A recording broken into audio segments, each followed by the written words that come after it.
मैं हूं रामशंकर दिनकर। स्वागत है आपका अपने यूट्यूब चैनल आर्यस दिनकर में। मैं ये वीडियो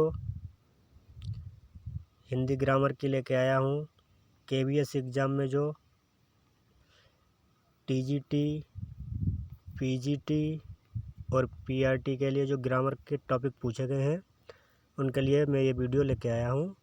एक वीडियो ऑलरेडी मैं भाषा का पहले ही अपलोड कर चुका हूं और ये उसका दूसरा आप पार्ट समझ लीजिए। ये उसका दूसरा पार्ट है, वर्ण विचार या दूसरा लेसन कह सकते हैं। मैं आपको संपूर्ण व्याकरण जो है, व्याकरण के सभी टॉपिक एक एक करके अपने चैनल आर्यस दिनकर पर अपलोड करने वाला हूं।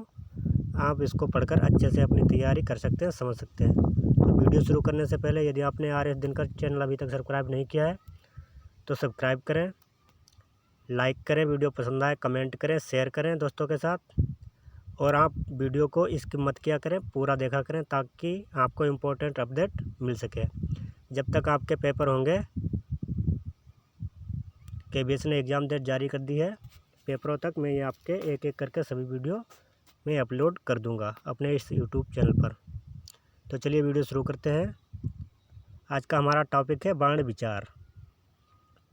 तो देखिए वर्ण क्या है, सबसे पहले समझते हैं। भाषा में प्रयुक्त सबसे छोटी ध्वनि या चिन्ह वर्ण कहलाता है। ये यहाँ पर देखने वाली भाषा का यदि आपका क्वेश्चन बनता है, भाषा का, ठीक है, सबसे छोटा चिन्ह क्या है, तो वो क्या है, ध्वनि।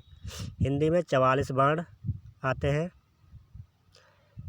तथापि आगे चलकर यह संख्या और बढ़ गई है। वर्णों के पूर्ण समूह को वर्णमाला कहते हैं। उच्चारण की दृष्टि से वर्णमाला को दो भागों में बांटा गया है। एक भाग है स्वर, दूसरा है व्यंजन। तो सबसे पहले हम स्वर देखते हैं। जिन वर्णों का उच्चारण स्वतंत्र रूप से होता है, अर्थात जिनके उच्चारण में किसी ध्वनि की सहायता नहीं लेनी पड़ती, वे स्वर कहलाते हैं। हिंदी वर्णमाला में स्वरों की संख्या 11। यानी स्वर होता क्या है, जो स्वतंत्र रूप में विचरण करते हैं, जिनके लिए दूसरे किसी वर्ण की आवश्यकता नहीं होती, वो स्वर होते हैं। और स्वर हिंदी में वर्णमाला में 11 हैं। वो कौन कौन से हैं? छोटा आ, इसके लिए आ के लिए आपको किसी दूसरे वर्ण की आवश्यकता नहीं होती। बड़ा, छोटी, बड़ी ई, छोटऊ, बड़ोऊ, रिर, ए, अय, ओ, आओ, ये 11 हमारे हिंदी में स्वर होते हैं। अंग और आहा का स्वरों की तरह स्वतंत्र उच्चारण नहीं होता, किंतु इनका प्रयोग व्यंजनों के साथ होता है। इन्हें ना तो पूरी तरह स्वर कहा जा सकता है और ना ही व्यंजन, इसीलिए इन्हें अयोग वाहक कहते हैं। तो यदि आपका क्वेश्चन आ जाए पेपर में, अयोग वाहक किसे कहते हैं, तो अंगा और आहा को हम अयोग वाहक कहते हैं। अब देखिए व्यंजन क्या होते हैं। इन वर्णों का उच्चारण स्वतंत्र रूप से नहीं होता, अर्थात इनके उच्चारण में किसी न किसी स्वर की सहायता लेनी पड़ती है। हिंदी वर्णमाला में व्यंजनों की संख्या 33 है। कितनी है? 33। तो 33 व्यंजन और 11 स्वर, तो कितने हो गए हिंदी वर्णमाला के कुल वर्ण? 44। तो व्यंजन क्या है, इनके लिए किसी न किसी स्वर की आवश्यकता होती है। जैसे कि चलिए आगे देखते हैं। का वर्ग, ये 5 वर्गों में होते हैं। का वर्ग, का, खा। यदि आप का लिखेंगे तो का के साथ आ जरूर आएगा, तो इसीलिए व्यंजन है। खा के साथ भी यही है, आ आखिर में आता है, तो इसीलिए ये व्यंजन है। क्योंकि व्यंजन बोलने के लिए इसके साथ किसी न किसी स्वर की आवश्यकता हमें ज़रूर पड़ती है।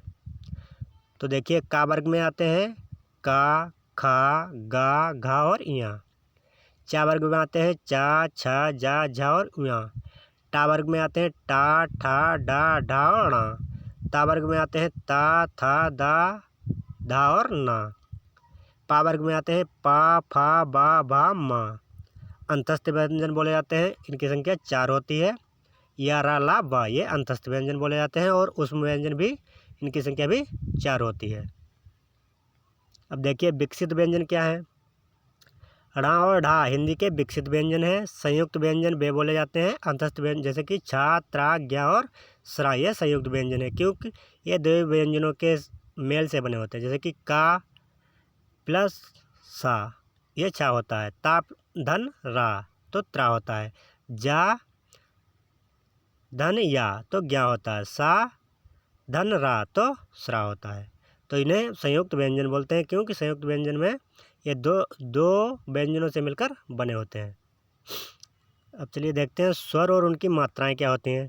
व्यंजन वर्णों के साथ स्वर का जो रूप प्रयोग किया जाता है उसे उस स्वर की मात्रा कहते हैं। जैसे कि आ की मात्रा केवल ये है, बड़ा आ की मात्रा ये है, छोटी की मात्रा ये है, बड़ी की मात्रा ये है। मात्रा सहित व्यंजन, तो व्यंजन में का प्लस आ का, ठीक है। बड़ा आ के साथ तो या हो गया, की प्लस की और कु, तो ये सही सभी मात्राएं हैं। चलिए आगे देखते हैं। यहाँ पर नोट दिया हुआ है, नोट में क्या है, आ की कोई मात्रा नहीं होती। आ की मात्रा प्रत्येक व्यंजन में शामिल होती है, जैसे कि का प्लस आ, यानी स्वतंत्र रूप में आ की कोई मात्रा नहीं होती, लेकिन ये व्यंजन के साथ सब जुड़ जाता है तो इसकी मात्रा हो जाती है, जैसे का प्लस आ। अब चलिए अनुनासिक क्या है, देखिए। जिन वर्णों का उच्चारण मुख और नासिका दोनों से होता है, यानी मुख और नाक से जब हम बोलते हैं तो उन्हें अनुनासिक कहते हैं। यानी अनु का मतलब साथ, अनु जो उपसर्ग होता है ना, तो अनु का मतलब साथ होता है, तो अनुनासिक यानी नाक और मुंह के साथ जब हम बोलते हैं तो वो अनुनासिक होता है। चांद, मुंह, छाँव, यहाँ, कहाँ, ठीक है, ये अनुनासिक शब्द है। अनुस्वार क्या होता है, जिस वर्ण का उच्चारण करते समय हवा केवल नाक से निकलती है, यहाँ पर मुंह का उपयोग नहीं होता, हवा केवल नाक से निकलती है, तो उससे क्या कहते हैं, अनुस्वार कहते हैं। उसे दिखाने के लिए शिरोरेखा के ऊपर केवल बिंदु लगाते हैं, इसे अनुस्वार कहते हैं। जैसे बंदर, कंधा, लंगर। तो अनुनासिक में क्या है, अनुनासिक में ये चंद्रबिंदी वाला लगता है और इसमें केवल बिंदी लगती है। ये भी एक ट्रिक है, आप इस तरह से समझ सकते हैं कि जहाँ पर जैसे कि यहाँ पर चांद, मुंह, तो जहाँ पर चंद्रबिंदी आई हुई है वहाँ पे अनुनासिक, और जहाँ पर केवल बिंदी आई हुई है उसे अनुस्वार कहते हैं। अब देखिए स्वर वर्णों के भेद भी होते हैं कुछ। उच्चारण में लगने वाले समय के अनुसार स्वर वर्णों को 3 भागों में विभाजित किया गया है। तो स्वरों के कितने भाग बताए गए हैं, 3। कौन कौन से, हस्त स्वर, दीर्घ स्वर और प्लुत स्वर। तो देखिए हस्त स्वर क्या है, पहले जिन स्वरों के उच्चारण में अपेक्षाकृत कम समय लगता है उन्हें हस्त स्वर कहते हैं। ये 4 होते हैं, ठीक है। हस्त स्वर क्या है, जो भी स्वर हैं उनके उच्चारण में हमें बहुत कम समय लगता है। तो कितने, छोटा, ई, ऊ और री, ये क्या है, ये हस्त स्वर है और इनकी संख्या कितनी है, 4। अब दीर्घ स्वर क्या है, तो देखिए दीर्घ स्वर, जिन स्वरों के उच्चारण में हस्त स्वर से दुगना समय लगता है उन्हें दीर्घ स्वर कहा जाता है। तो हस्त स्वर की संख्या कितनी थी, 4, छोटा ई, छोटो और ऋ, ठीक है, और दीर्घ स्वर इससे दुगना समय लगता है, तो इनकी संख्या कितनी हो जाएगी, ये संख्या में है 7। कैसे हैं देखिए, ये 7 हैं, बड़ा, बड़ी, बड़ोऊ, ए, ओ, आओ तथा आओ, ठीक है, ये 7 हैं। अब प्लुत स्वर क्या है, 3 स्वर होते हैं। तो प्लुत क्या है, जिन स्वरों के उच्चारण में हस्त स्वर से दुगना समय लगता है उन्हें दीर्घ स्वर। प्लुत स्वर जिन स्वरों के उच्चारण में सबसे अधिक समय लगता है प्लुत स्वर कहलाते हैं। इसका प्रयोग जैसे कि कहते हैं ओम, तो ओम का मतलब इसमें बहुत ज़्यादा समय लगा, ओम लिखने में ये किया जाता है और कहने में भी तो इसका प्रयोग बहुत कम ही होता है प्लस स्वरों का प्रयोग, ठीक है। तो वर्ण की संख्या कितनी है, 3, जिसमें हस्त कितने हैं, 4, दीर्घ कितने हैं, 7, और प्लुत स्वरों की संख्या इसकी कोई निश्चित नहीं है, ये कम ही होते हैं। अब व्यंजन वर्णों के भी भेद होते हैं, ये तो श्रवणों के भेद थे। अब व्यंजन की दृष्टि से, उच्चारण की दृष्टि से व्यंजन वर्णों को 4 भागों में विभाजित किया गया है। सबसे पहले स्पर्श व्यंजन कहते हैं। स्पर्श व्यंजनों के उच्चारण में जिह्वा मुख के विभिन्न स्थानों को छूती है, इसलिए इन्हें स्पर्श व्यंजन कहते हैं, ठीक है। स्पर्श व्यंजन में क्या होता है कि जो हमारी जीभ होती है वो मुख से बिल्कुल छूती हुई जाती है, तो इसीलिए इन्हें स्पर्श व्यंजन कहते हैं। तो स्पर्श व्यंजन क्या है, तो देखिए का वर्ग से पा वर्ग तक सभी स्पर्श व्यंजन हैं जो यहाँ पर दिए गए हैं, का वर्ग से और ये पा वर्ग तक, इस तरह देखिएगा आप, का वर्ग से ये पा वर्ग तक, ये जितने भी हैं ये सभी क्या है, स्पर्श व्यंजन है। अंतस्थ व्यंजन क्या होते हैं, स्वर और व्यंजन के बीच में स्थित होने के कारण इन्हें अंतस्थ, यानी स्वर और व्यंजन के बीच स्थित होते हैं, इसीलिए इन्हें अंतस्थ व्यंजन कहते हैं। इनके उच्चारण में जीभ मुख के किसी भाग को छूती नहीं है। और अंतस्थ व्यंजन कितने होते हैं, 4 होते हैं। कितने होते हैं, 4 होते हैं। कौन से, या, रा, ला और बा।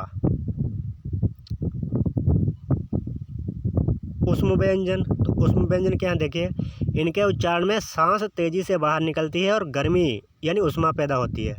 यानी सांस के साथ आते हैं, तो इसीलिए इन्हें उष्म व्यंजन कहते हैं। सास, इसे पेक चिरोसा, छोटा सा और हा, ये सभी उष्म व्यंजन है। ये यहाँ पर भी साड़ी में भी दिए गए हैं। ये भी 4 हैं, अंतस्थ व्यंजन भी 4 हैं।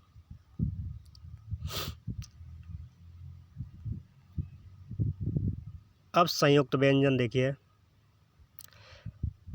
ये 2 व्यंजनों के मेल से बनते हैं, इसीलिए इन्हें संयुक्त व्यंजन कहते हैं। ठीक है, छा, त्रा, ज्ञा और स्रा, ये संयुक्त व्यंजन है।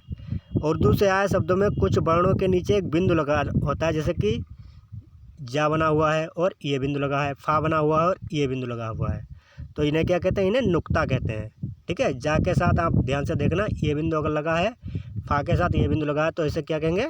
इसे कहेंगे नुक्ता। ठीक है, अगला वीडियो में जल्दी लेकर आऊँगा, वो आपका संधि से संबंधित तीसरा वीडियो होगा।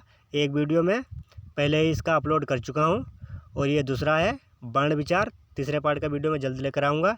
तब तक आप इस वीडियो को पूरा देखिएगा, स्किप मत कीजिएगा। मैं KBS एग्ज़ाम होने तक आपके सारे वीडियो व्याकरण के अपलोड कर दूँगा।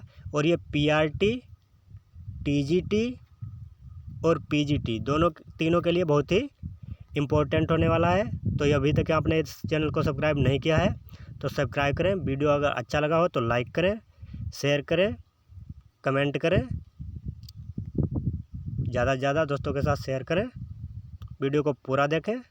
धन्यवाद।